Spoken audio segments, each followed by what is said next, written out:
여러분 안녕하십니까? 포항 MBC 5시 뉴스입니다. 영덕군의 태풍 콩레이 피해액이 177억 원으로 잠정 집계된 가운데 오늘부터 닷새간 중앙합동조사단의 피해 정밀 조사가 진행됩니다. 현재까지 도로와 하천, 어항 등 공공시설에 대한 응급 복구율은 90%를 넘어섰지만 이재민 76명은 아직까지 귀가하지 못하고 임시 대피소에서 생활하고 있습니다. 전국재해구호협회에 기탁된 영덕 태풍 피해 성금 모금액은 지금까지 12억여 원으로 영덕군은 피해 주민들에게 가구당 100만 원씩의 정부 재해구호금을 예비비로 먼저 지급하는 방안을 검토하고 있습니다. 포항시가 하천 정비를 하면서 홍수 예방보다는 꾸미는 데 치중해 수해가 반복되고 있습니다. 마무리 단계인 포항 냉천 고향의 강 정비 사업 현장은 이번 태풍에 또다시 파헤쳐져 수십억 원의 세금을 물살에 떠내려 보냈습니다.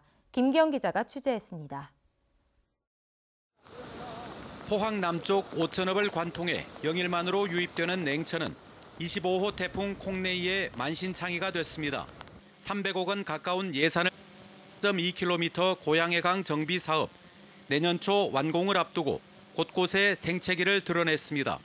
황토물을 일으키며 굴삭기와 덤프트럭이 실어 나르는 자갈은 수십억 원의 세금입니다.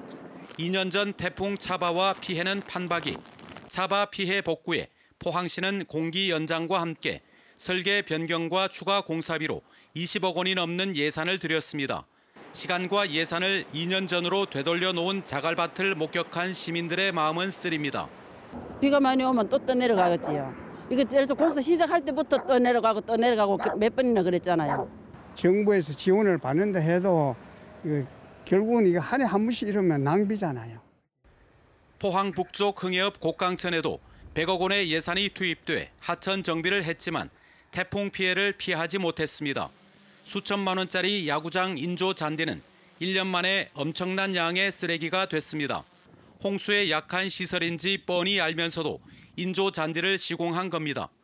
복구 공사는 피해 방지가 우선입니다. 이번 보수 공사를 할 때 좀 더 강한 공법으로 해서 원상을 유지할 수 있는 방향으로 해줬으면 좋겠다. 포항과는 달리 경주에서는 이렇다 할 하천 피해가 없었습니다. 형산강 중류인 경주 서천에는 갈대나 나뭇가지 등 부유물만 치웠습니다. 서천 둔치에는 가로등과 벤치 외에 물 흐름을 방해할 시설이 없어 태풍이 지나고 하루나 이틀 후에는 본래 모습을 되찾습니다. 경주시는 둔치에 그라운드 골프장과 바닥 분수를 설치할 계획인데 미관보다는 물 흐름을 우선하기로 했습니다. 필요한 시설들은 유수 소통에 지장이 없는 범위 내에서 아주 소규모로 꼭 필요한 시설들만 그렇게 계획을 하고 있습니다. 국가 하천과 달리 지방 하천은 단체장에게 위임되다 보니 수해에 약한 시설이 난립되고 있습니다. 시구마다 자기들 고집대로 하는 데도 있고 하기 때문에 저희가 그까지는 어떻게 할 수가 없습니다. 조랑이라든지 보라든지 그런 시설만 저희들이 하고 또 시군에 다 위임돼 있다 보니까. 수해를 확인하고도 냉천에는 물살에 약한 보도블록으로 시공하고 있습니다. 방제를 소홀히 한 거칠의 하천 정비가 수해를 부르고 세금을 날리고 있습니다.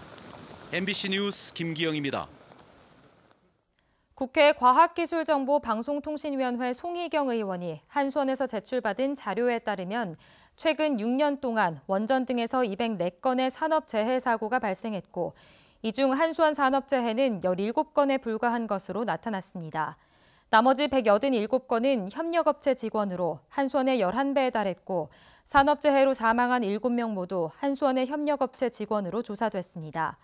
송 의원은 산업재해 방지를 위해 협력업체 직원들의 근로 환경을 개선하고 위험 현장 안전관리를 강화해야 한다고 밝혔습니다. 원자력 환경공단이 방사성 폐기물을 해상 운반하면서 방사선 환경조사를 허술하게 한 것으로 드러났습니다. 더불어민주당 백재현 의원에 따르면 공단은 지난 2015년 한울원전 등 15개 원전 인근에서 해수 시료를 채취 분석한 뒤 방패물을 운반하면서 주요 핵종 14개 가운데 코발트와 세슘 등 3개 핵종만을 측정 대상에 포함하고 방사능 농도가 가장 높은 삼중수소 등 11개 주요 핵종은 측정 대상에서 제외한 것으로 확인됐습니다. 또 해상 방사능 오염 여부 검증을 위해 제3의 입회자나 확인자를 지정하지 않아 검사 규정 강화가 시급한 것으로 나타났습니다. 경상북도는 매년 반복되는 양식어류 폐사 피해를 막기 위해 고손에 강한 새로운 양식어종 개발과 보급에 나서기로 했습니다.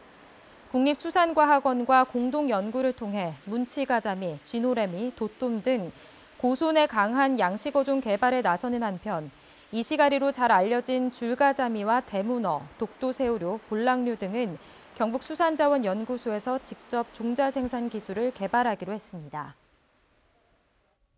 네, 이상으로 포항 MBC 뉴스를 마칩니다. 여러분 고맙습니다.